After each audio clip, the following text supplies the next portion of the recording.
Arratsaldeon, muy buenas tardes. ¿Qué tal están? Calentita la actualidad informativa en el municipio de Sestao. Me preguntan vía WhatsApp y efectivamente en la repetición de este espacio informativo podrán volver a ver las imágenes del intento de desalojo o desahucio de estos vecinos en el barrio de Urbinaga en Sestao, así como el resto de la información local. También, lógicamente, podrán volver a ver toda la información sobre el coronavirus, información económica e información política del Congreso, por ejemplo, de Vizcaya, de Bilbao, también, que cuenta con un nuevo ascensor. Pues todo esto y muchas cosas más que tenemos por delante para contarles en una jornada en la que ya sabemos que Madrid y Cataluña tienen que posponer el tema de las vacunas porque se han quedado sin ellas. O sea, faltan vacunas, lo cual, visto y tirando para casa, demuestra que eso de guardar vacunas para la segunda dosis, pues está muy bien, porque si no han guardado vacunas ni en Madrid ni en Cataluña, ¿qué va a pasar con los que deben o deberían vacunarse por segunda vez? Bueno, pues así están las cosas. Esto es en Madrid y en Cataluña. Aquí continúa la polémica en torno a las vacunaciones indebidas. Volveremos a escuchar a Gochoner Sagardui. Tenemos también comunicación directa con UGT Sanidad para hablar de esta y otras cuestiones, como por ejemplo la huelga de Osakidecha, que ha marcado hoy esta jornada de 28 de enero. Y, por ejemplo, a las 4:30 de esta tarde, o sea, dentro de nada, media horita, comienza el Consejo Interterritorial de Sanidad en Madrid, ya saben, el que preside la ministra de Sanidad, Carolina Darias, y los responsables de salud de las comunidades autónomas. Le vemos a la nueva ministra, que ayer tomaba posesión de su cargo y de su nueva cartera. Por lo tanto, 4:30, reunión, Consejo Interterritorial, sobre la mesa el plan de vacunación. Son muchas las cuestiones. Por ejemplo, van a firmar un acuerdo para que se cumpla el protocolo de vacunación anti-COVID, lo que significa que pretenden reforzar el control de vacunación para evitar que políticos, que altos cargos se vacunen antes de lo estipulado, es decir, cuando no les toca. También en este Consejo Interterritorial se hablará de estas vacunas que no llegan. Pfizer, Moderna, ¿y qué pasa con AstraZeneca?, que era la tercera que tenía que llegar y que al parecer incumple los compromisos adquiridos con la Unión Europea y está vendiendo las vacunas a otros países de fuera de Europa. Ahí están los comisarios europeos negociando con la farmacéutica AstraZeneca para que cumpla con lo comprometido. Esto, como nos decimos, será algunas de las cuestiones que se abordarán en Madrid. Ahí a quien vemos es al exministro de Sanidad, Salvador Illa, cuando se despedía de su cargo y daba paso a Carolina Darias, su sustituta al frente del Ministerio de Sanidad. Y aquí, ¿qué es lo que ha ocurrido con los datos de la COVID? Leioa, Baracaldo, Ermua, Erandio, Portugalete, que han entrado en la zona roja. En Vizcaya, con 730 positivos, 25 son los grandes municipios en semáforo rojo. Ya vamos a profundizar en ello porque a lo largo del día de ayer se hicieron 15.498 test diagnósticos, de los que 1.273, y es que no bajamos, al revés, han sido positivos. Como les decimos, 730 en Vizcaya, 186 en Álava y 346 en Guipúzcoa. Sobre la situación de los hospitales, decirles que en el día de ayer 94 personas ingresaron por COVID en planta y en las UCIs hay actualmente 137 personas. Es la parte más negativa de estos nuevos datos de la COVID en Euskadi, que en la jornada de hoy tiene una tasa de positividad del 8,2%. Vamos a profundizar en la situación de los municipios vizcaínos. Comenzamos con esta columna de la derecha, encabezada por Amorebieta, que suma 11 nuevos positivos a ese nivel rojo que ya tiene. Arrigorriaga, 12 nuevos positivos, Balmaseda, 5, en Basauri son 17, en Bermeo 12 más, 6 más en Derio, 36 en Durango, 5 en El Hórrio, 1 más en Ermua, 6, 24 en Galdacao, Guernica 8, en Güeñes 10, ninguno en Lekeitio, Marquina 5 más y Munguía 9. Nos vamos a la columna de la izquierda, como siempre les digo, la de los municipios que habitualmente son objeto de actualidad informativa en nuestros espacios informativos. Y tenemos ahí Bilbao, que suma en las últimas 24 horas 244 nuevos positivos. Su tasa está situada en 737. Nos vamos a Baracaldo, que como escuchaban antes, hace un momento, se unía a la lista de municipios en nivel rojo, suma 49 más y su tasa se cifra en 521. Sestao, que sigue aguantando muy bien, 15 nuevos positivos, 414, Portugalete, también ya en rojo, con esos 25 nuevos casos de COVID-19 y una tasa de 507, Santurchi 20 más, con 598, nos vamos a Trapagarán, 10 nuevos positivos, 683 de tasa de positividad, Ortuella, que suma 6 más y alcanza los 613, Abanto, con 4 nuevos positivos, 389, lejos, por tanto, a día de hoy, de entrar en el nivel más peligroso. Musquis, que era el que considerábamos que podía haber abandonado hoy jueves el nivel rojo, no ha sido así y suma 4 nuevos positivos. Musquis se encuentra, por tanto, en 574. Ciervena, 0 positivos y 263 en su tasa. Erandio, 12 más y 515 de tasa. Terminamos en la margen derecha también con Leioa y sus 18 nuevos positivos, 515. Y Guecho, con los 44 nuevos positivos, presenta 550 tasa de positividad, ya saben, 14 días acumulados por 1000 habitantes.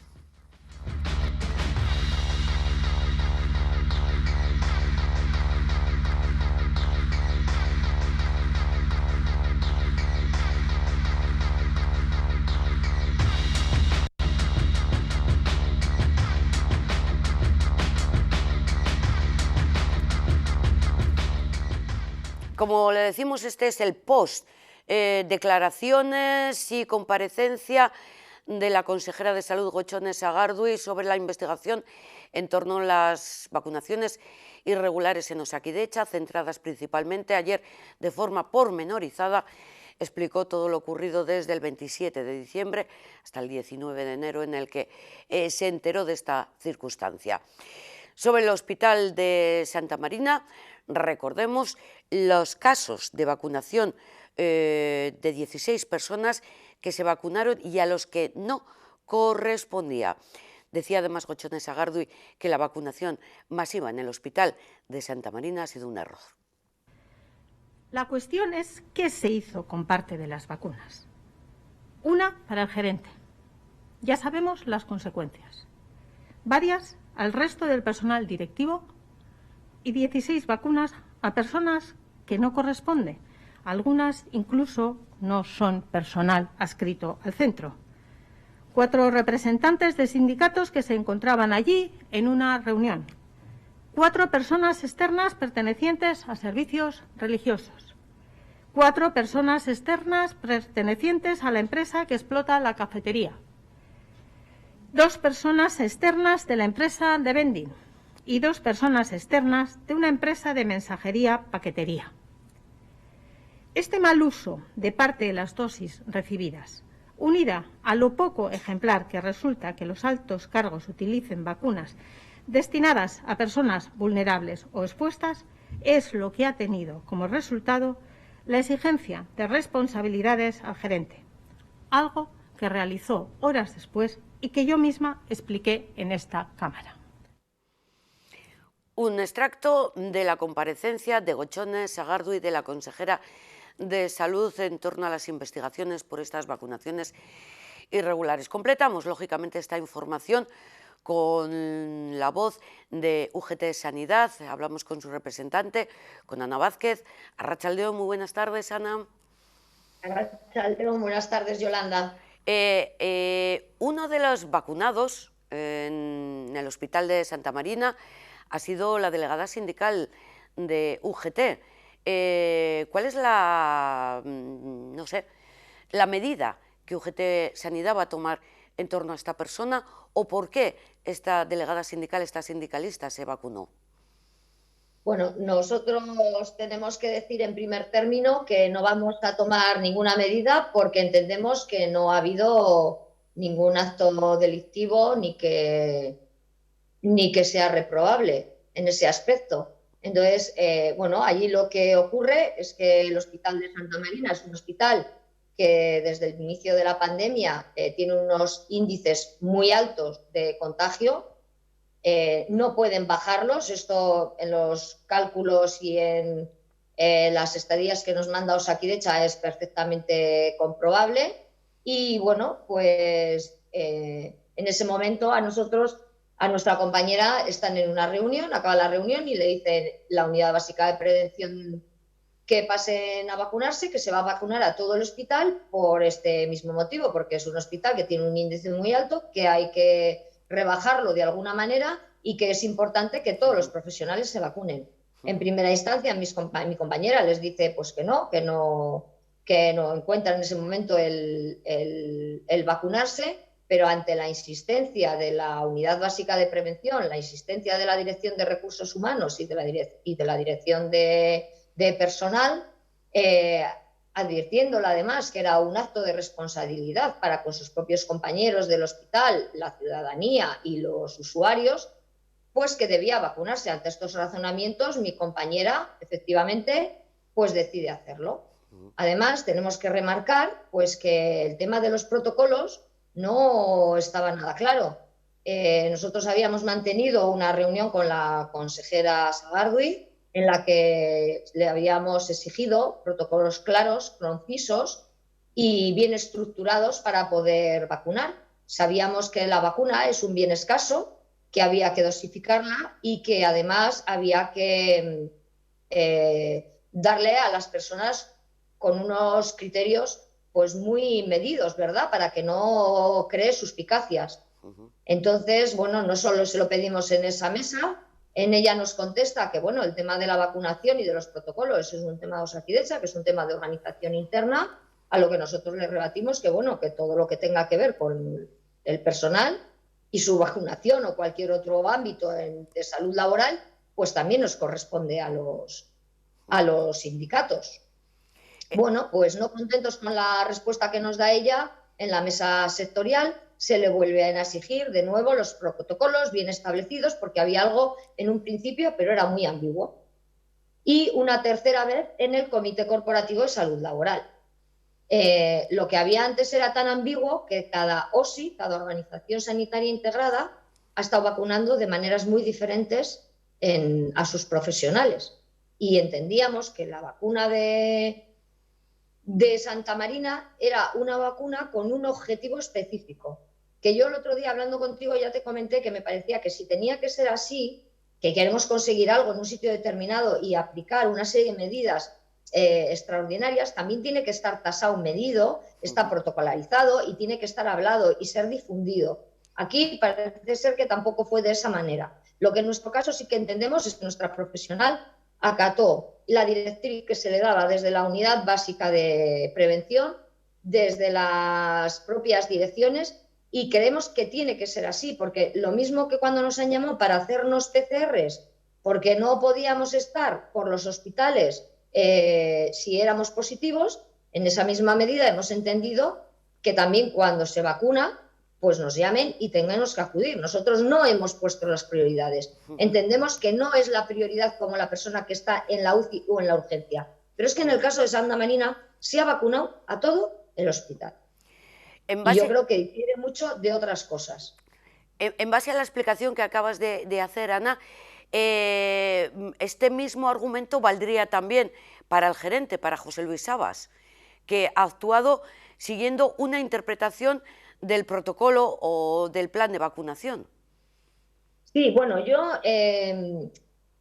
sí quiero dejar remarcado que nosotros los agentes sindicales somos profesionales que trabajamos in situ en los hospitales, en los ambulatorios, en salud mental, estamos con nuestros compañeros, hacemos gestiones dentro de los hospitales. Yo no entiendo o no sé qué tipo de actividad hacía el gerente en Santa Marina. Si su actividad es la de estar en el hospital con los trabajadores, que tiene cierta relación con los enfermos, que, bueno, hay una transmisión por todo el espacio del hospital, pues entiendo que podía ser que tendría que vacunarse, pero hay una diferencia importante. Nosotros somos trabajadores del hospital que hacemos en el hospital la labor de agentes sindicales. O sea, nos han metido en un saco aparte cuando nosotros realmente somos parte íntegra de los hospitales. De todas formas, ¿qué opinas también que se vacunaran a los religiosos, a trabajadores de vending, incluso a mensajeros? Bueno, haya habido un poco o exceso de vacunas o no sé. Mira, a mí me da mucha pena que lleguemos a estos términos, porque vuelvo a repetir que las vacunas son un bien escaso y que hay muchas personas con necesidad de que sean vacunadas.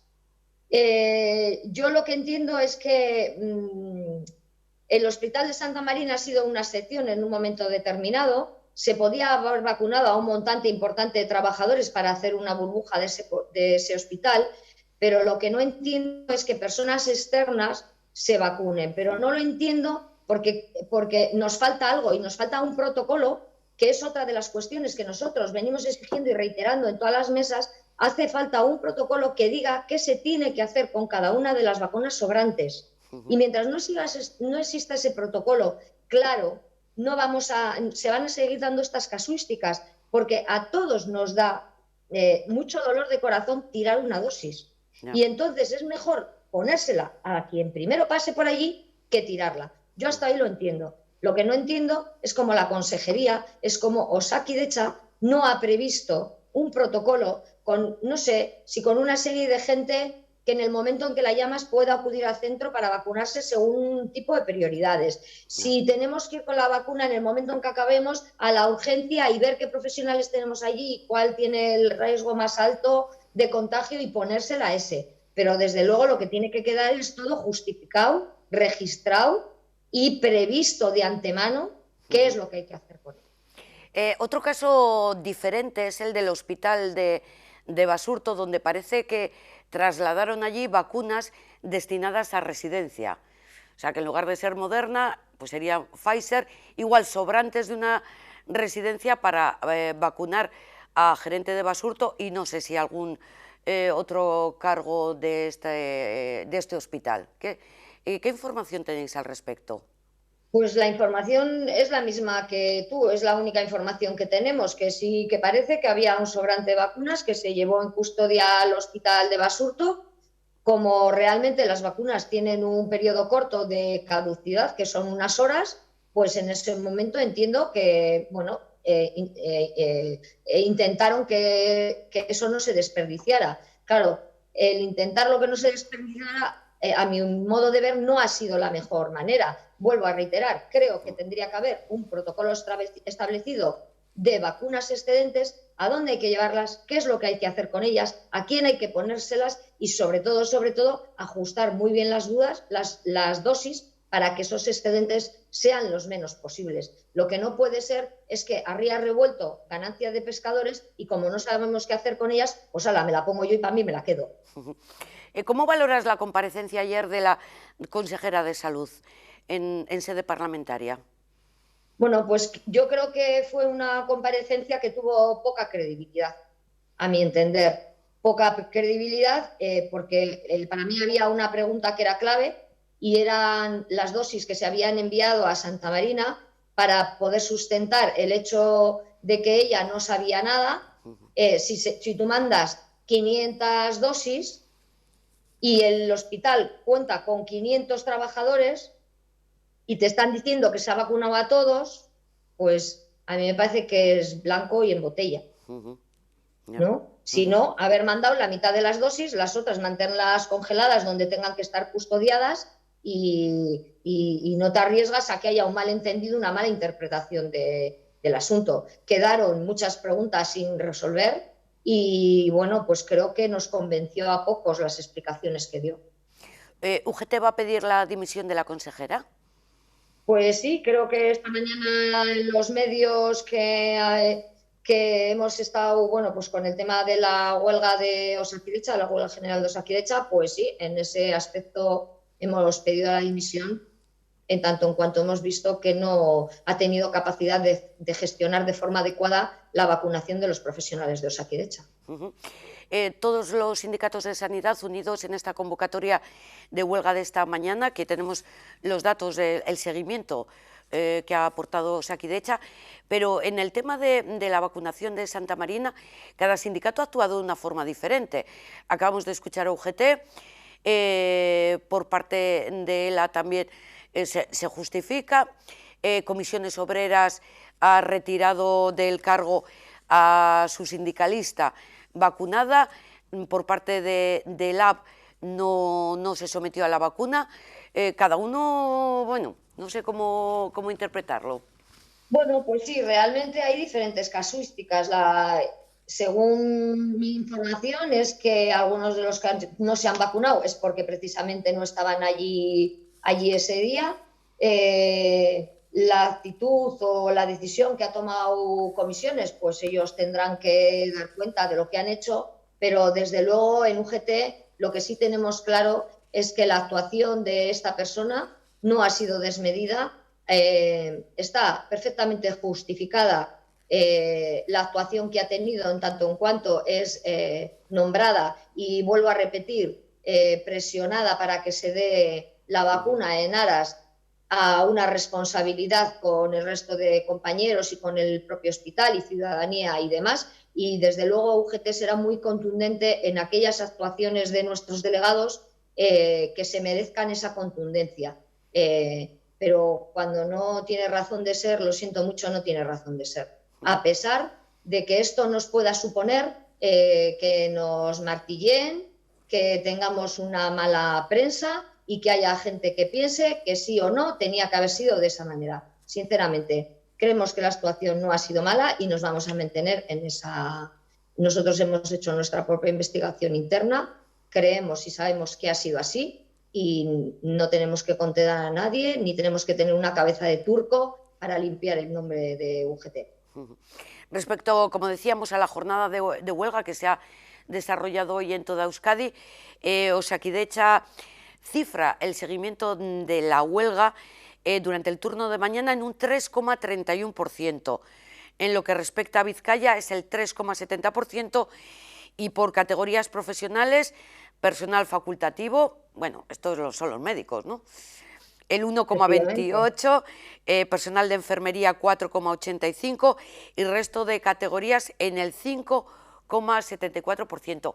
¿Coincide el seguimiento con el que ha hecho los sindicatos? Bueno, dos cosas. Lo primero, Osakidetza somos todos. Sé que los estadillos que tienes ahí te los ha pasado Osakidetza solo por un dato, por el resto. Osakidetza somos todos. Todo el mundo se merece nombrarle. Si nombramos a los médicos, si nombramos a las enfermeras, ¿por qué no vamos a nombrar a todas las demás categorías profesionales por su nombre? Y no tenemos por qué decir resto. Eso por un lado. Por otro lado, yo no voy a entrar a debatir los números y los porcentajes de la huelga. De sobra es conocido que en Osakidetza los mínimos de huelga son los máximos de todo el año. Con lo cual, hacer una huelga en Osakidetza que levante los porcentajes es muy difícil. Por otro lado, ellos toman los porcentajes de huelga del total de la plantilla, no del total de las personas que podemos hacer huelga. Pero ya, para rizar un poquito el rizo y como última explicación del tema de los porcentajes de huelga, tengo que deciros, y creo que sois conocedores, que Osakidetza está haciendo una campaña de cierre de los PAC. Los PAC son los puntos de atención continuada, ¿verdad? Sí. Hemos estado hablando en más de una ocasión. Y en este momento, a primeros de febrero, quieren cerrar el PAC de Deusto. Sí. Estamos intentando que todas las organizaciones vecinales, los sindicatos, que haya una unidad social para evitar que esto ocurra así. Pero ¿cuál ha sido mi sorpresa al mirar la orden de mínimos? Que el PAC que quieren retirar de Deusto tiene un mínimo del 100% para la huelga. Eso quiere decir que todos los trabajadores que están en el PAC de Deusto hoy no puede salir ninguno a la huelga, pero mañana o pasado mañana lo van a hacer. Entonces, creo que esto es tan elocuente que no necesita más explicación. Sí, la verdad es que es difícil de entender. De todas formas, en una situación similar se encontró, creo recordar, antes del verano el PAC de Gorliz, y entiendo que un poco debido a la presión de trabajadores y usuarios y vecinos se mantuvo abierto. No sé si a día de hoy también continúa con su actividad este PAC de Gorliz. A día de hoy continúa con su actividad el PAC de Gorliz, pero tenemos problemas en el PAC de Zumárraga, en el PAC de Deusto. Bueno, pues vamos un poquito por barrios. El barrio que menos protesta, ese lo cerramos. Y los demás, pues vamos siguiendo, manteniéndolos por si acaso, hasta que encontremos el momento. Es lo que yo pienso que dice Osakidetza. Justo me han mandado también esta mañana un WhatsApp de trabajadores del hospital de Cruces, diciendo que ahora que estamos en la época de presión hospitalaria, casi llegando a un colapso, se han eliminado los refuerzos que había en Cruces. ¿Tenéis constancia de esta información? Bueno, pues sinceramente no tenía constancia de lo que me estás diciendo. No entiendo muy bien por qué se retiran los refuerzos. Nosotros es una reivindicación que venimos haciendo desde el primer momento, que las plantillas ya han sufrido mucho, están cansadas y que, bueno, los refuerzos son totalmente necesarios para llevar un ritmo de trabajo cada día más intenso, ¿no? Pues porque las patologías son peores y el COVID, pues todos sabemos lo que conlleva, ¿no? Que muchas veces no hay familiares, que tenemos los que están solos, las demandas son mucho más importantes, también pues cuando tienen patologías asociadas los cuidados son más gravosos. Bueno, pues en este índice de cosas no entendemos muy bien por qué Osakidetza retira nada cuando ya antes del verano se habló de que esta pandemia sabíamos que iba para largo, que intentaran mantener a aquella gente que había dado el paso de ir a trabajar en unas circunstancias tan difíciles, se les mantendrían los contratos en previsión ya no solo de una nueva ola, sino de que llegaba el verano, de que el personal que está habitualmente trabajando pudiera descansar. Bueno, pues en base a una serie de circunstancias que estaba pues perfectamente justificado el mantener unas contrataciones por encima de los ratios habituales, que bueno, pues es que son siempre pocos y mínimos. Otra pregunta que me formulan ahora, para que te traslade, lógicamente, Ana, es: ¿el Hospital de Santa Marina es un hospital sucio y siguen existiendo ambulatorios? Bueno, entiendo que son centros de atención primaria con esa denominación de sucios. Bueno, verdaderamente lo de sucio es un poco feo, sí, pero es práctico, ¿no? Sí, es una forma de denominar, pues bueno, qué áreas son no COVID y que, bueno, te puedes estar en ellas con cierta seguridad y en qué áreas necesitas tomar más medidas de precaución, ¿no? Bueno, al final a veces son un poco formas coloquiales de hablar, que quizás no es lo más adecuado, pero que en el día a día pues te resuelven, ¿no? Y no sé cuál era la otra pregunta me has hecho, no, perdona. Sí, si efectivamente Santa Marina es un hospital sucio y si los ambulatorios hay también determinados con esta denominación. Vale, Santa Marina es un hospital que tradicionalmente, bueno, pues se dedica igual un poco a cuidados paliativos, a personas con problemas pulmonares, y sí que es verdad que, bueno, no se hacen grandes operaciones como puede ser un Cruces, es otro tipo de hospital. Llamarle sucio, pues sinceramente no me parece la forma más adecuada de hacerlo. Pero como digo, pues a veces son expresiones coloquiales que utilizamos y que no son correctas, ¿no? Ya para finalizar, Ana, ha quedado claro que vais a pedir a la consejera y en general al Departamento de Salud una clarificación respecto a al protocolo, a la estrategia de vacunación, pero termina el mes de enero y por lo tanto las movilizaciones previstas con esta huelga de hoy. Empezamos febrero y entonces a partir del 1 de febrero, ¿qué es lo que vais a convocar? Bueno, pues está por valorar todo lo que vayamos haciendo. Hay que poner encima de la mesa pues la valoración de la última mesa sectorial, hay que poner la valoración de la comparecencia de la consejera Sagardui el otro día en el Parlamento y hay que valorar si Osakidetza está dispuesta a seguir, a trabajar, no a seguir, sino a trabajar de forma seria, consensuada y con proyectos que puedan culminarse con éxito. Me parece... La intersindical no nos hemos reunido, es muy prontito, estamos todavía en el día de huelga y bueno, tras valorar todo este tipo de cosas, yo lo que sí tengo claro es que quedarnos con las manos cruzadas no va a ser la solución, ni la alternativa tampoco. Os iremos informando. No tenéis mesa sectorial hasta el próximo, me parece, 25 de febrero o algo así, ¿no? Eso es, eso es. En este tiempo pues iremos valorando, bueno, pues si se ha ido avanzando, si vamos teniendo soluciones, si encima de la mesa se ponen propuestas que podamos trabajar para llevar algo ya preparado a la mesa del 25 y bueno, en todo este tiempo valoraremos desde luego las perspectivas después del tema de ayer de la consejera, pues como comprenderéis, no nos ha gustado su intervención, no nos parece que tenga claridad, en los protocolos tampoco vemos demasiado avance, aunque ayer sí que es verdad que se nos mandó uno a las 6:15 de la tarde, un protocolo, la segunda parte del protocolo, pero bueno, tenemos que ver cómo va todo esto y pues las expectativas no son muy halagüeñas verdaderamente. Pues nada, que vaya todo muchísimo mejor, Ana, muchísimas gracias por estar con nosotros en una jornada que entiendo que realmente, vamos, muy cansada para vosotros. Muchas gracias. Un beso muy fuerte para Ana Vázquez y todos los representantes sanitarios aquí de Vizcaya y de Euskadi.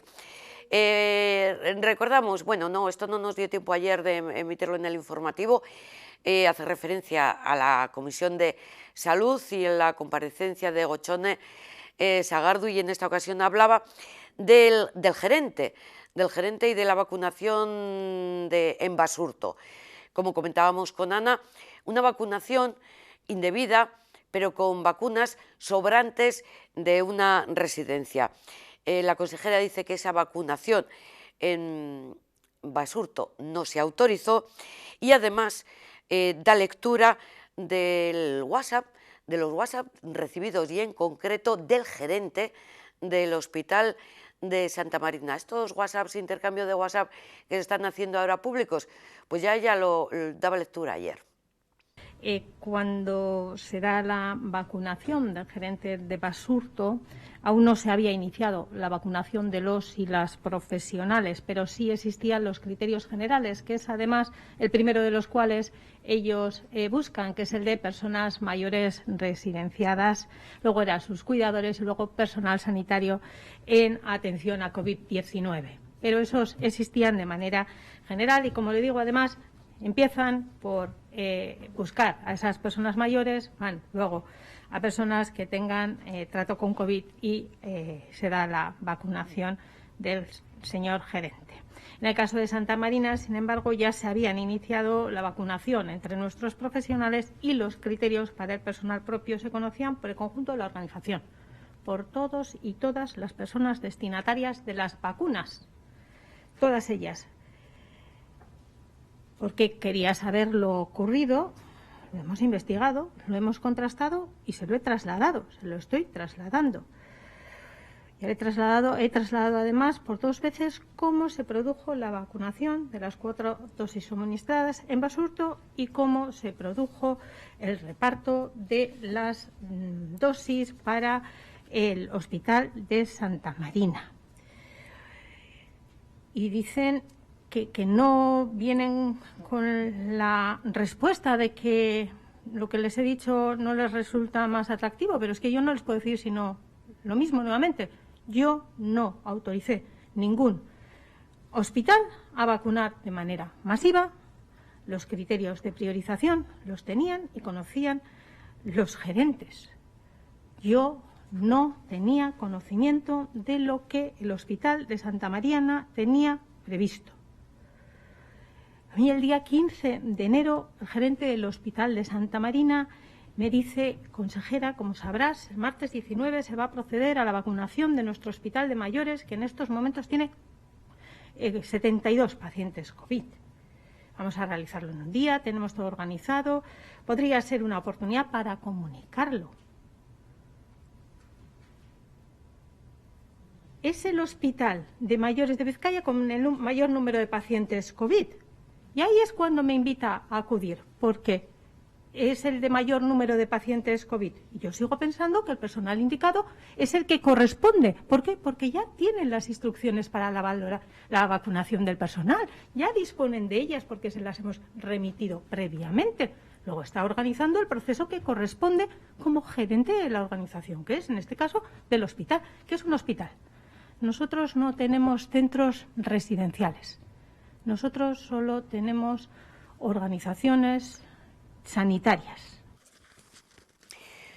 Ya lo han escuchado. Bueno, de momento termina el culebrón en Euskadi de las vacunaciones irregulares, pero continúa en todo el Estado, porque no es algo que se haya producido solamente aquí. De hecho, pensábamos que aquí estas cosas no pasaban.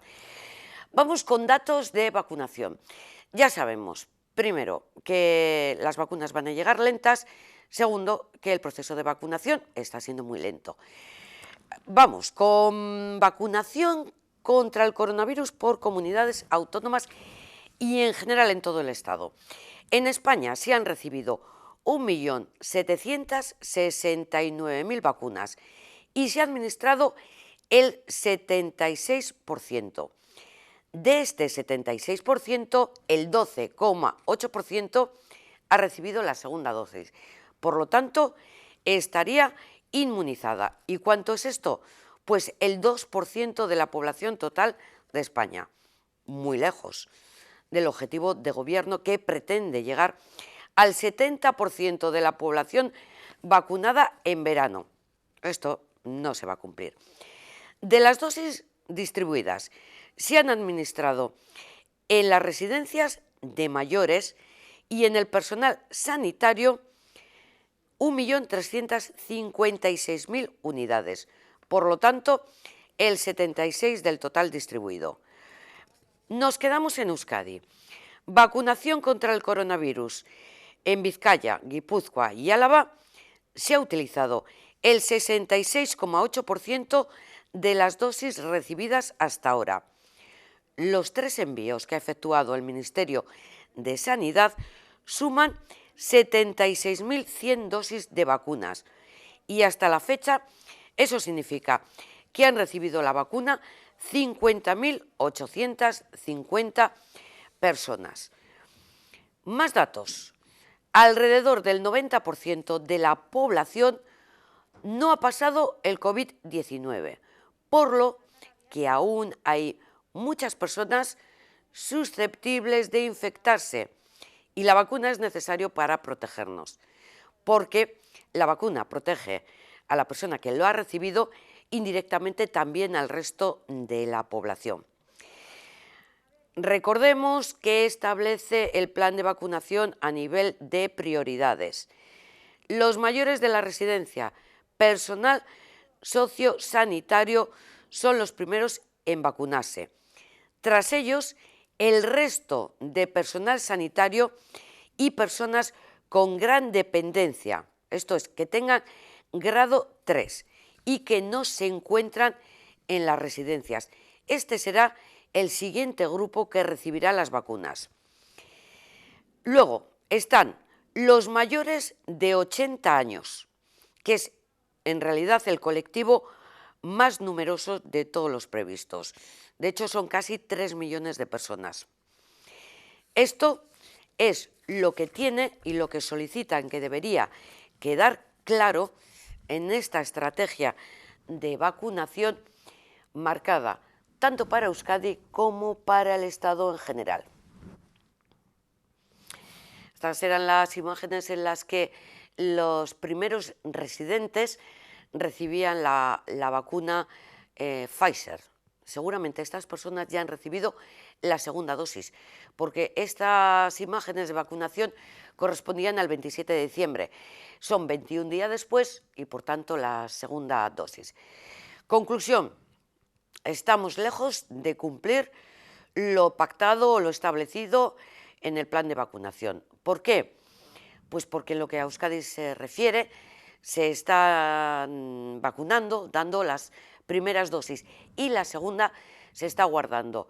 Y segundo motivo, pues porque no están llegando las vacunas con la celeridad que se preveía. Y la tercera de las vacunas aprobada, la Pfizer y la AstraZeneca, parece que se vende a terceros países fuera de la Unión Europea porque pagan más y no cumple la farmacéutica lo pactado con la Unión Europea. Esto lo entendemos todos, ¿no? Pues esta es la situación. Más de vacunas. Ya saben que hemos hablado muchas veces de la Academia de las Ciencias Médicas de Euskadi. Esta Academia de Ciencias Médicas de Euskadi ha celebrado su 125 aniversario. ¿Y cómo lo ha hecho? Pues lo ha hecho poniendo el colofón a esta onomástica con una conferencia de clausura a cargo de Margarita del Val Latorre.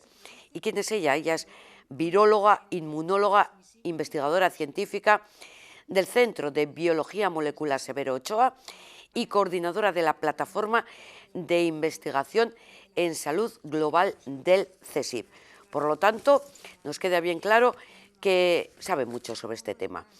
En esta conferencia, videoconferencia de Margarita del Val, ha dicho que todavía no sabemos si las personas vacunadas, si se exponen al virus, se infectan y son contagiosas sin síntomas.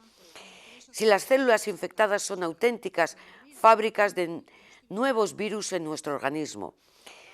Por lo tanto, Margarita del Val, ahora la vamos a escuchar, dice que quedan todavía varios meses de mantener todas las medidas de contención, incluso también a las personas ya vacunadas.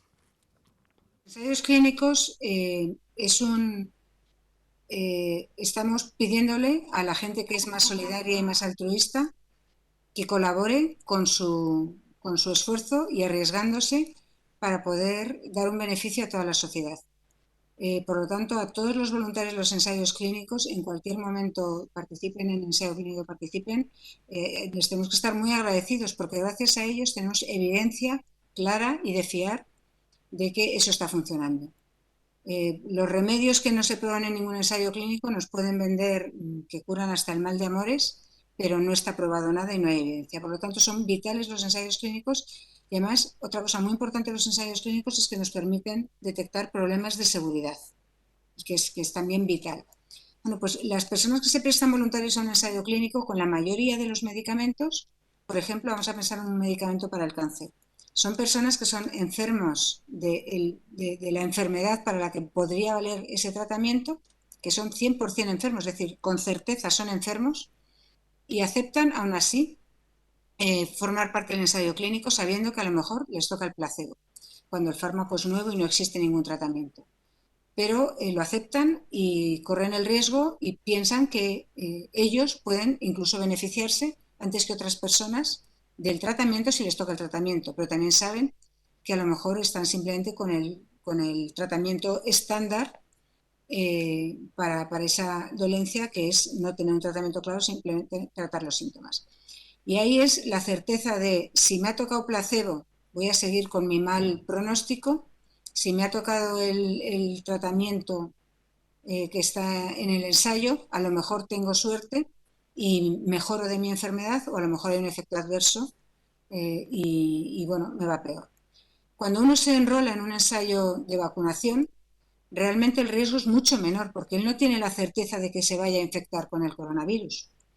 Como he comentado antes, a lo largo de 5 meses en una población en Reino Unido, y ha sido durante el otoño, esta población se ha infectado un 2,2% de la población, es decir, 1 de cada 50 se han infectado a lo largo de 5 meses. Por lo tanto, el riesgo es la certeza de que vas a tener esa enfermedad es 50 veces menor. Por lo tanto, hace falta, digamos, menos altruismo para prestarse voluntario a un ensayo de vacunación, porque aunque te toque placebo, pues te vas a quedar con poca probabilidad de que te pase nada malo, porque es poco probable que en cualquier caso te infectes. Porque a las personas que participan en los ensayos clínicos de vacunación no se les pide, por supuesto, que se expongan a la infección natural. Al contrario, como suelen ser personas muy mentalizadas, suelen ser muy seguidoras de todas las medidas de contención, la mascarilla, la ventilación, pocas relaciones, etcétera, porque no saben si están en el grupo placebo, no saben si eso va a ser una vacuna que funcione en absoluto, no saben si a lo mejor funciona al 50% y justo es de los que no les protege. O sea que realmente es un punto de altruismo, pero el riesgo es inferior cuando se está en un grupo de vacunas. ¿Cómo se piden? Pues se suelen pedir, a veces, ahora mismo estas han salido en los periódicos. ¿Quiénes se han apuntado? Pues los que han sido más rápidos. Es que hay muchísimos voluntarios para todos los ensayos de vacunación. ¿Quiénes han sido los más rápidos? Los que están en los propios hospitales que van a llevar a cabo los ensayos clínicos. Los sanitarios han sido la mayor parte de los voluntarios. En otros casos, una vez reclutados suficientes, digamos, sanitarios, pues hace falta, como las vacunas que se han desarrollado en Estados Unidos, era necesario que hubiese suficientes nativos americanos, suficientes hispanos, suficientes negros, suficientes jóvenes, suficientes viejos, suficientes mujeres, etcétera, ¿no? O sea, no todos los voluntarios que se prestan pueden participar en el ensayo clínico. Al principio es contra placebo. Más adelante, a lo mejor, siempre que hay un tratamiento que existe para una enfermedad y se quiere probar uno nuevo, solo se prueba si es mejor que el anterior, ¿vale? Entonces, si va a ser mejor que el anterior, lo suyo es compararlo con el que ya existe. Por lo tanto, lo suyo sería, si van a probar la vacuna en un grupo de personas, si empezase hoy un ensayo clínico en España, que va a durar pues como 5 meses como han durado los de Pfizer y Moderna. Si ahora mismo se empezase un ensayo clínico, probablemente, y si ese ensayo clínico fuese para personas de, por ejemplo, 65 años para arriba, que son las que se van a acabar vacunando probablemente en los próximos 5 meses en los que dura el ensayo, pues como a esas personas les va a llegar la vacuna, ese ensayo clínico para esas personas de ese grupo de riesgo mayor de 65 años tendría que hacerse contra la vacuna existente. Sin embargo, si se está pensando en vacunar a niños de 15 años con una nueva vacuna, pues a los niños de 15 años en los próximos 5 meses no les va a llegar la vacuna. No son grupo de riesgo como para que les llegue la vacuna, salvo que tengan alguna enfermedad subyacente que les haga grupo de riesgo, en cuyo caso les llegará mucho antes que a los de 40 años.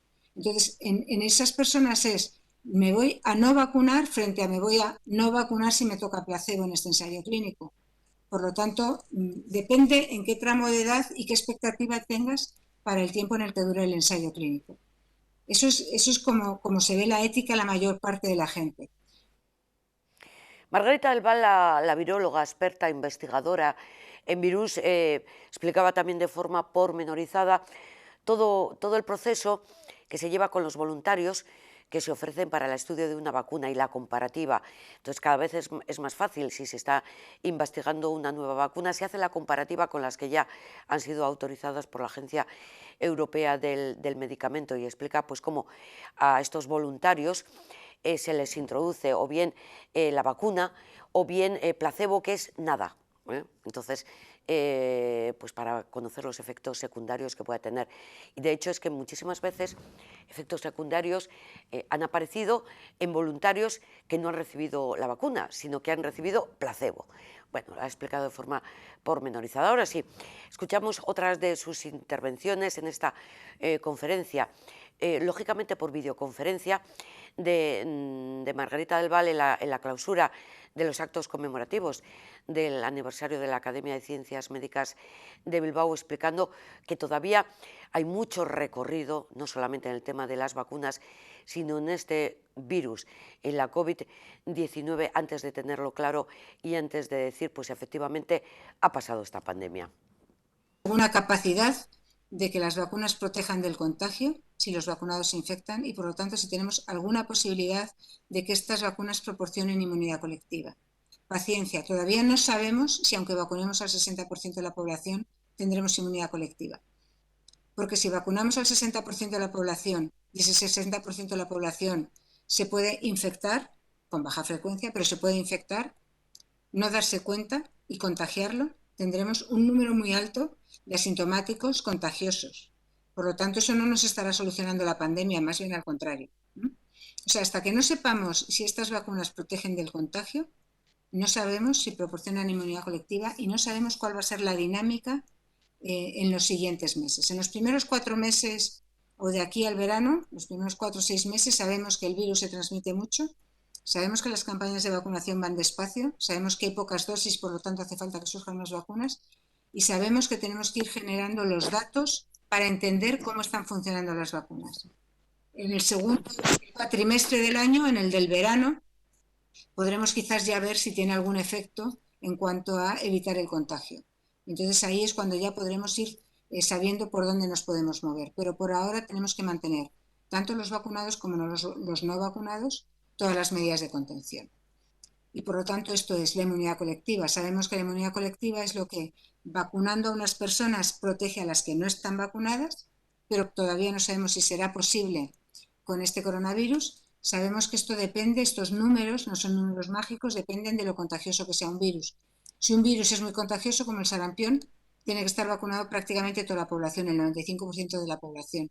Si un virus es menos contagioso, como el SARS-2, basta con que esté vacunado alrededor de un 60-70%. Y si son todavía menos contagiosos, pues con menos proporción de personas vacunadas se controla muy bien la infección.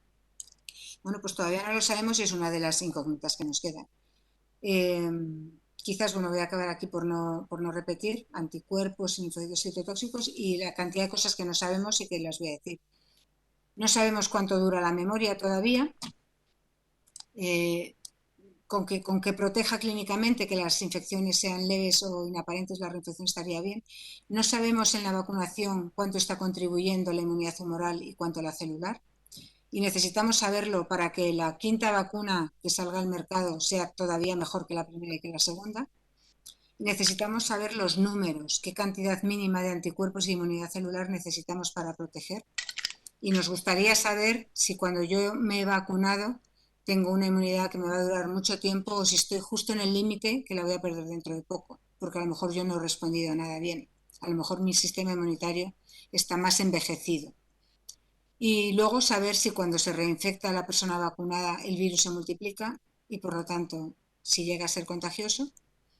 Y bueno, hay también más cosas que no sabemos. No sabemos mucho de cómo es la inmunidad en los niños, cómo es la inmunidad en los neonatos, que son algunos vulnerables, si en los ancianos está muy inmunosenescente la reacción inmunitaria, qué está ocurriendo, cuánto contribuye la inflamación a la gravedad. Bueno, hay cosas que tenemos que saber y que iremos sabiendo sobre la inmunidad en los meses que nos vienen por delante y las sabremos no solo de la inmunidad que confiere la inmunidad, la infección natural, sino de la inmunidad que confiere la vacunación.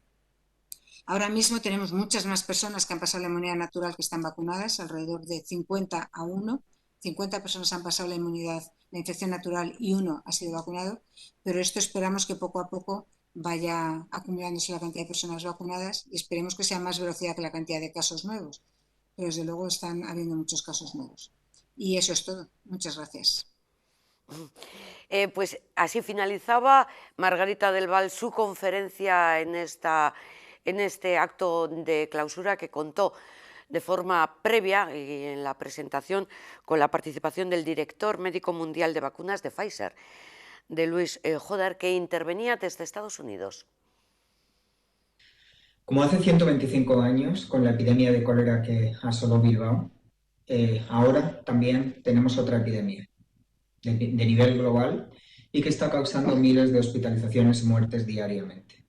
Curiosamente, hay un cierto paralelismo con mi experiencia personal. Hace 15 años me encontraba haciendo ensayos clínicos con la vacuna del cólera en India y en Pakistán. Y 15 años después he estado íntimamente involucrado en el desarrollo y en la evaluación de vacunas contra la COVID-19. Como entonces, solo con el esfuerzo de todos, y muy especialmente de médicos, de farmacéuticos y biólogos en todas sus facetas, ya sea de investigación, clínica, asistencial o divulgadora, vamos a poder salir de esta pandemia y dejarla como un triste sueño. Por último, me encantaría agradecerles el trabajo diario que hacen todos ustedes y desearle muchísimos años más a la Academia y que quizás el próximo año podamos celebrarlo juntos. Bueno, pues eso por parte del director médico mundial de laboratorios de Pfizer, y finalmente contaba también con la salutación a cargo de Lehendakari Iñigo Urkullu. Hace un año, en el inicio de este aniversario, trasladé a la Academia el agradecimiento por su compromiso con la formación profesional y científica, también con la investigación, la innovación y la divulgación. No imaginábamos en aquel momento que a lo largo de este año pasado íbamos a padecer esta crisis del coronavirus que está afectando a la salud personal y la vida comunitaria aquí y en todo el mundo. La labor histórica de la Academia de Ciencias Médicas cobra una especial relevancia en estos momentos. Es un honor contar en Euskadi con una academia pionera, activa y comprometida con la ciencia y la salud pública a lo largo de estos 125 años. Agradecemos su aportación y esperamos que su vocación profesional, compromiso con la ciencia y empeño personal contribuyan a que superemos cuanto antes esta situación. En este aniversario reconocemos su servicio a la mejora de la salud, el bienestar y la calidad de vida de las personas. Eskerrik asko. Tenemos que hablar ahora de situación económica, de situación de empleo, más bien del desempleo, porque se han dado a conocer los datos de la EPA, la encuesta de población activa, que dice que se han destruido 13.200 empleos en el año 2020 en Euskadi. La tasa de paro se eleva al 9,96%, 90 décimas más que al cierre del año 2019. Durante el año que acaba de finalizar, el inicio de la crisis sanitaria se tradujo en la destrucción de 3.300 empleos en el primer trimestre, al que ha seguido un desplome con 30.500 empleos menos en el segundo y una recuperación de 20.900 en el tercero. Respecto a este tercer trimestre, la evolución ha vuelto a ser desfavorable. En Euskadi se han eliminado 400 puestos de trabajo en los últimos 3 meses del año, lo que supone un porcentaje del 0,04%. Así, Euskadi ha concluido 2020 con 1.800.000 personas de 16 años o más, de las cuales constituyen población activa 1.021.000. Supone una reducción, y esto es lo que más destaca, de 4.700 personas contabilizados en el año 2019. Son 8.500 parados más que el año anterior. Guipúzcoa es el territorio con la tasa más baja. Respecto al conjunto del Estado, la crisis sanitaria ha destruido 622.000 empleos y ha elevado 2,35 puntos la tasa del paro hasta el 16,1%. Por tanto, en Euskadi hasta podemos estar contentos porque la tasa de paro no ha sido tan elevado como en el resto del Estado. Ya hay valoración por parte de la patronal vizcaína, CEBEC, que estima que en 2020 ha finalizado con una caída de la economía vizcaína del orden del 10%, aunque se espera un crecimiento cercano al 6,5% para el año 2021. Eso sí, por debajo de las previsiones hechas por el Gobierno vasco, que lo situaba en torno al 8,6%. Escuchamos la valoración de la situación económica en Euskadi por parte del presidente de CEBEC, de Iñaki Garcinuño. Las empresas hemos vivido al inicio de esta pandemia una crisis de liquidez que ha sido bien atendida por el mercado y por las administraciones. Nos hemos endeudado de las empresas para mucho tiempo, pero hemos podido así atender pagos a proveedores o atender el pago de nóminas de una forma mayoritaria, sin que la mora aumentara en exceso. Por el camino se han quedado muchas empresas, y digo muchas independientemente de cuántas sean, sobre todo por lo importantes que son, siempre serán muchas. Pero nos tememos que de una crisis de liquidez vayamos a evolucionar a una crisis de solvencia en un buen número de empresas, y esta sí que sería una situación absolutamente más grave. La caída recurrente de ingresos se alarga en el tiempo. Los balances al final se han deteriorado con el endeudamiento anterior y buscar y obtener financiación puede estrangular a la empresa en el momento en el que haya que empezar a devolver el principal de esa deuda. Está claro que todo tiene un límite y algunas empresas y muchos autónomos están llegando ya a ese límite. La normalidad, yo creo que todos pensamos igual, pasa por controlar al virus y por recuperar la movilidad, los eventos, la cultura, proyectos de inversión o consumo. Los daños en lo personal, en lo psicológico y desde luego en lo económico han sido potentes y tardaremos seguramente mucho en recuperarnos de esta caída. Pero al menos en la parte económica y por ser optimistas, los ciclos sabemos que son temporales y de una crisis surgirán innovaciones, nuevos proyectos, surgirán nuevos líderes, oportunidades y hasta en ocasiones pequeñas o grandes revoluciones. Esta pandemia nos ha mostrado lo frágil de nuestra existencia, ha medido la capacidad de aguante que tienen nuestras empresas, pero también ha puesto a prueba la capacidad para adaptarnos, para innovar en plazos muy reducidos, en tiempos cortos, para organizarnos de una forma colectiva, para hacer frente a un reto que es mundial y que es enorme, ¿no? Seguramente que sacaremos elementos positivos que permanecerán en el tiempo y ojalá esto nos compense de alguna manera tanto desastre. La caída de España se dice que es de un 12,8%, bien es cierto que el Fondo Monetario lo establece en el 11,1%, el Gobierno central en el 11,2%, el viernes probablemente sabremos esos datos de cómo terminamos el año. Fijaos el grado de incertidumbre que se cierne sobre la propia economía, que en este momento actual existe una disparidad importante entre las distintas valoraciones, entre distintos análisis económicos sobre cómo va a terminar un año, ¿no? Este año aquí estamos ya finalizando el mes de enero, ¿no?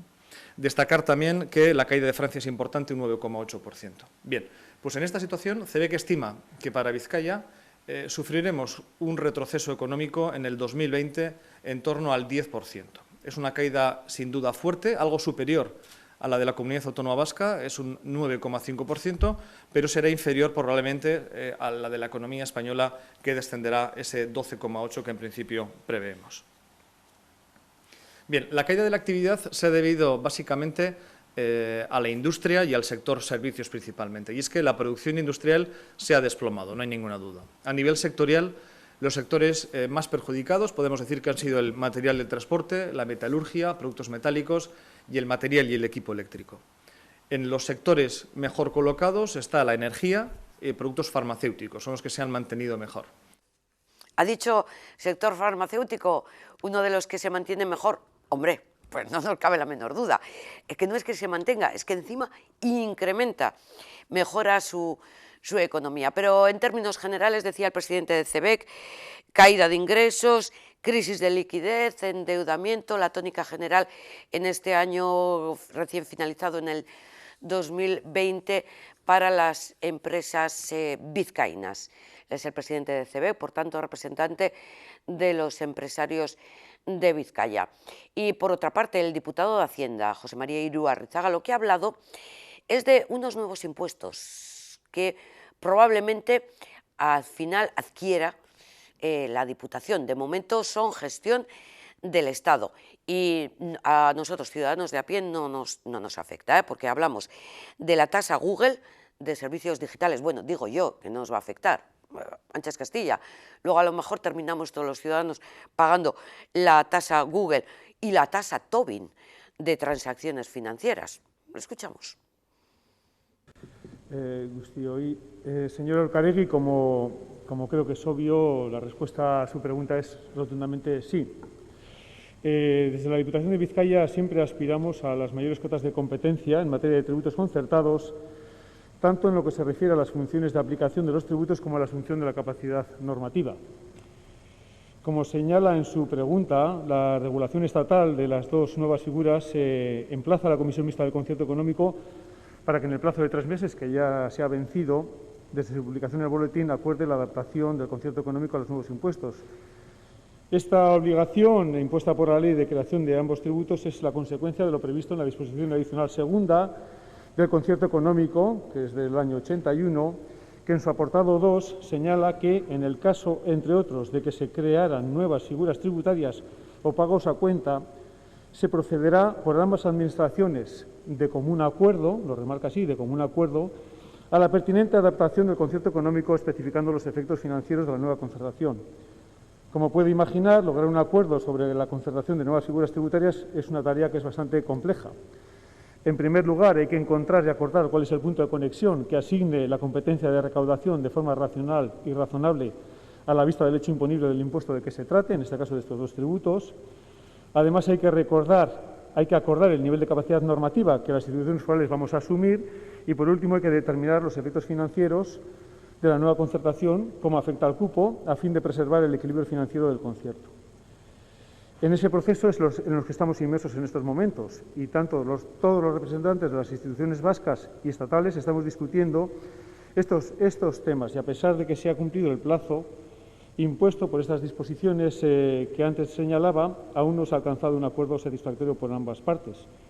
Seguimos en ello y seguiremos reclamando para nuestras instituciones la mayor capacidad posible en la concertación de estos dos nuevos tributos. Todas las negociaciones tributarias desde la aprobación del concierto económico, y me remito al año 81, o sea, ya hace muchos años, dice el concierto económico que tienen que ser por ambas administraciones y de común acuerdo. Entonces, en todas existe esa discusión y hay que conseguir la mayor cota de capacidad normativa y la mayor cota de exacción y ver los efectos en el concierto. Entonces, pero hay que conseguirlo de mutuo acuerdo y así llevamos haciéndolo pues, desde el año 81. Y este es el camino. Y claro que todas las administraciones vascas estamos solicitando a la otra parte de la administración las máximas cotas de capacidad normativa y de exacción de los tributos. Lo que pasa es que tiene que ser de mutuo acuerdo y, como usted comprenderá, por la otra parte pues tiene su posición. Y cuando lleguemos a ese mutuo acuerdo y lo consigamos, pues se acordará y se llevará al concierto económico y se plasmará en una ley que se modificará el concierto económico en el Estado. Y esa es la situación. Y sí, claro que pedimos, otra cosa es lo que se quiere y otra cosa es lo que se puede hacer. Muchas gracias. Esto ha ocurrido en el Pleno de Juntas Generales de Vizcaya. Nos trasladamos a Madrid, sesión parlamentaria, en el Congreso de los Diputados, que ha anunciado allí nuestros representantes vascos. Hablamos de nuestros dos partidos, el Partido Nacionalista Vasco, empezamos por el que va a apoyar el decreto ley que regula, y leo textualmente, la vehiculización de los fondos europeos. O sea, interpreto que es un decreto ley que marca cómo se van a distribuir los fondos que van a llegar de Europa, que son para los planes de recuperación y resiliencia de todo el Estado. Bueno, Idoia Sagastizábal, ella es la portavoz del Partido Nacionalista Vasco, y ha dicho que apoya este decreto ley por responsabilidad, porque está en juego la salida de la crisis, y lo ha dicho así porque lo apoyaba a pesar de las reticencias en torno a la gestión de los mismos. Un decreto que es el comienzo de un itinerario que van a tener que recorrer las distintas administraciones, los distintos niveles de gobierno y el tejido empresarial para poder obtener financiación de estos fondos de recuperación y resiliencia en caso de que esos proyectos sean elegidos. Un itinerario aún desconocido que ha de concretarse en ese reglamento que se está discutiendo en una conferencia sectorial ad hoc, pero que no ha estado exenta de polémica. Un decreto, vicepresidenta, y tengo que decirlo, que no nos gusta. Al Partido Nacionalista no le gusta por varios motivos, porque es un decreto que no se ha basado en el diálogo ni en el consenso. Un decreto, además, que entendemos que debería haber tenido una mayor complicidad con las comunidades autónomas y las entidades locales. Porque refleja una gestión centralizada y muy dependiente del Gobierno. El modelo de gestión de los fondos es ministerial y con una veintena de ministerios el reparto, la elección y la asignación de proyectos cuanto menos va a ser complicada. Porque ustedes, donde ven cogobernanza con las comunidades autónomas, nosotros vemos ausencia, porque las autoridades que definen, aprueban, controlan, evalúan, reportan y adquieren la responsabilidad de la toma de decisiones relacionadas con este plan de recuperación se concentran en un único nivel institucional, el del Gobierno del Estado, con una estructura así ad hoc y dejando la participación de las comunidades autónomas tan solo a través de esa conferencia sectorial del plan de recuperación. Además del Partido Nacionalista Vasco, también Euskal Herria Bildu ha aprobado este decreto de vehiculización de los fondos europeos. En su opinión, porque se ha conseguido, además, que se tenga en cuenta a los ayuntamientos para su distribución. Óscar Matute. Ha faltado transparencia, que es tanto como decir que ha existido cierta opacidad. porque no es normal que nos despertemos cada día, prácticamente cada día, con noticias que nos señalan condiciones de la Unión Europea que nadie más conoce. Así, un día vemos cómo señalan exigencias en torno al mercado laboral o el mercado de trabajo, con la propia reforma laboral, su vigencia o no, la posibilidad de quitarla o no. Otro día es con las pensiones y la exigencia de elevación de los años de cotización para poder obtener una pensión y la necesidad de reducirlas, y así día tras día. También falta transparencia cuando vemos cada vez, y ya se ha señalado, cómo aparecen gráficos que señalan quiénes pueden ser las grandes empresas beneficiarias de todas estas ayudas, y la mayoría de la gente desconoce todo esto. Y también ha faltado cogobernanza. Ustedes se estrenaron en esta legislatura señalando la cogobernanza como uno de los pilares fundamentales de su acción política y, sin embargo, no es difícil encontrar en un medio de comunicación crítica de comunidad autónoma de cualquier signo o de ayuntamientos o de entidades locales de cualquier signo que señalan que se sienten desinformadas y que se sienten excluidas de un proceso participativo. Por tanto, creo que es ahí donde hay que mejorar. Usted hablaba de la tramitación como proyecto de ley. Yo creo que tienen, desde luego, muy bien marcados por la propia sociedad civil, por los agentes sociales, pero también por las instituciones, donde hay que mejorar. Y es verdad que es urgente y vital que demos salida a esta situación, sea con este Real Decreto o con otro, porque es verdad que los 140.000 millones de euros que la sociedad está esperando son absolutamente imprescindibles para poder afrontar con un mínimo de esperanza la enorme crisis económica que todavía nos amenaza cada día con más virulencia. Más cuestiones del Congreso que aprovecharemos mañana misma para darles a conocer, porque tenemos la información que avanzaban mis compañeras respecto al hallazgo de una plantación de marihuana en una vivienda de Ortuella que se descubría a raíz de un incendio. La Ertzaintza ha confirmado el hallazgo de la plantación, tal como habíamos adelantado aquí en Tele7. Se ha procedido a la detención de un varón de 47 años de edad acusado de un delito de tráfico de drogas. Los agentes localizaban una plantación de marihuana con casi 450 plantas en una vivienda de la calle Mendi Alde, y lo descubrían porque tuvieron que acudir los bomberos al detectarse humo en la parte inferior de esta vivienda a través de la puerta cerrada. Y además, por otro lado, investigaciones de la Ertzaintza derivadas de este descubrimiento han permitido localizar otra plantación de marihuana con más de 300 plantas en una nave industrial del polígono El Juncal de Trapagarán, así como imputar sendos delitos de tráfico de drogas a otros 2 individuos. Imágenes, en este caso fotografías, que nos enviaba la Ertzaintza sobre estas detenciones, estos incidentes. Terminamos, lo hacemos de nuevo con el Atleti como telón de fondo, ya saben, partido final de Copa. Escucharemos las palabras del entrenador de Marcelino García en la previa de este partido que le enfrenta en octavos de final de Copa con el Andicoyano, pero además, recuerdan que ayer les hablábamos de los 50 años de Lezama. Recordamos ahora la inauguración que tuvo lugar ayer en conmemoración de estos 50 años de Lezama. Además, vamos a ver las imágenes del edificio que alberga al primer equipo. Con esto y con las palabras de Marcelino García, el entrenador del Atleti, les dejamos. Volvemos mañana, les esperamos, no nos fallen. Agur.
haberte conocido a Josep y haber podido disfrutar de estas instalaciones.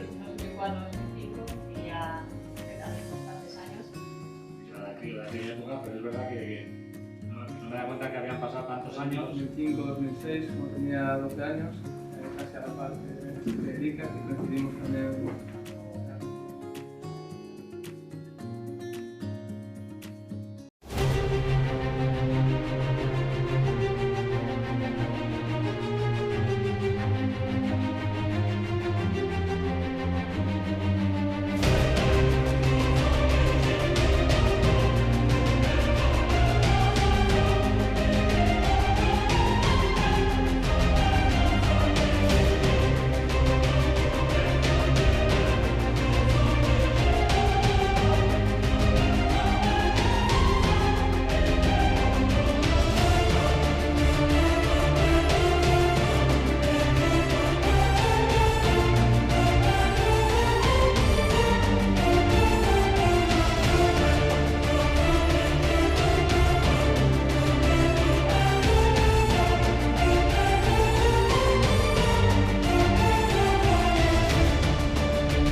Bueno, nosotros, preocupados realmente los entrenadores estamos cuando perdemos, no cuando ganamos. Cuando ganamos estamos alegres y sonrientes, ¿no? Pero como tú bien comentas, tenemos que dominar la euforia, saber que tenemos que disfrutar como nadie por conseguir las victorias que hemos conseguido. Bueno, pues yo también os comentaba que después del partido de Ibiza, jolín, los jugadores estaban un poco todavía con el miedo o con el susto en el cuerpo, pero que realmente, bueno, pues sacamos esa eliminatoria adelante, sabíamos antes del partido que íbamos a sufrir y los 90 minutos así nos lo certificaron. Y ahora pasará lo mismo. Pero bueno, creo que después de la Supercopa el equipo ha seguido manteniendo un nivel competitivo alto, con más o menos brillantez. Cuando las condiciones de juego pues también eran más posibles a esa brillantez, como se demostró el día del Getafe, pues conseguimos un muy buen resultado a través de un gran juego. Y como también os acabo de comentar, pues este partido de Alcoy es un partido diferente. Pero bueno, sabemos que va a haber mucha disputa, mucho juego aéreo, difícil jugar, difícil combinar. Tenemos que adaptarnos a esa situación y ganar el partido. Nosotros siempre decimos que preferimos ir desde los resultados positivos y desde aquel estado de ánimo positivo que unos podremos calificar como euforia o de otra forma, que cuando pues no ganas y el equipo, no diríamos que está deprimido, pero sí dubitativo, y eso pues va generando la desconfianza en cada uno de nosotros. Bueno, como bien acabas de comentar, a mí no me gusta distinguir para nada bloque A y bloque B, ¿no? Creo que entenderás que para mí todos los jugadores son importantes, porque creo que incluso que aquellos que no participan y además, sobre todo en este grupo, son enormemente importantes porque se sientan involucrados con lo que es el Athletic Club y con lo que son sus compañeros y con los éxitos que todos en común pues disfrutamos, independientemente de los minutos que unos y otros participen. Entonces sí que haremos cambios. ¿Cuántos? No sabría decirte ahora.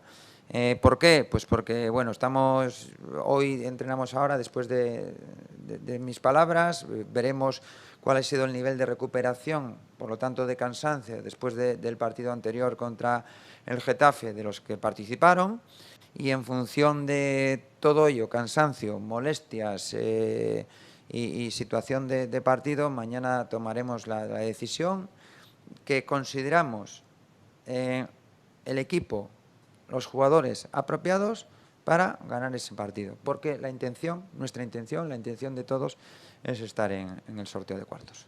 Pues Unai es un chico joven que tiene su primera aparición en primera división, ahora a lo largo de esta temporada.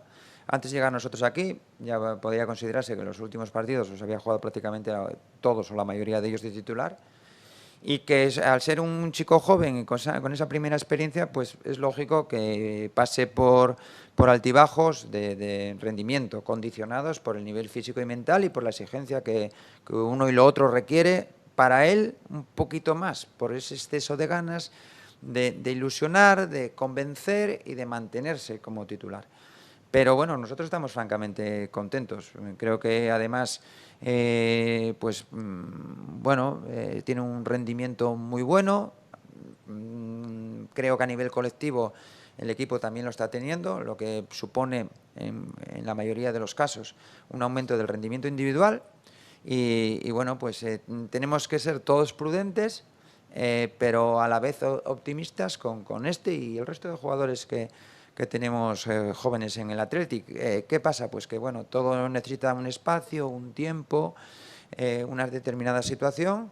Hay jugadores en este equipo de un nivel muy alto y además con una experiencia dilatada en partidos importantes y en situaciones muy determinadas, y otros que se están adaptando, que están sumando experiencias y que están ofreciendo un rendimiento muy bueno, ¿no? Y luego, pues al lado también hay otros jóvenes que bueno, pues irán ocupando su sitio progresivamente, porque el trabajo de ellos en los entrenamientos es francamente bueno.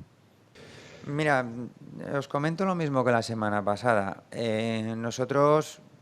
Yo personalmente he comentado prácticamente a la mayoría de futbolistas y los que están en una situación de posible salida, cuál es su situación dentro del equipo y qué consideraba yo que era la mejor solución para todas las partes. Pero después de esta conversación y de darles mi opinión, pues hay una posible negociación entre lo que es un club propietario de sus derechos, el Athletic, el propio futbolista, si tiene la posibilidad o una posibilidad convincente de salida, y luego el otro club. Y ahí me pierdo.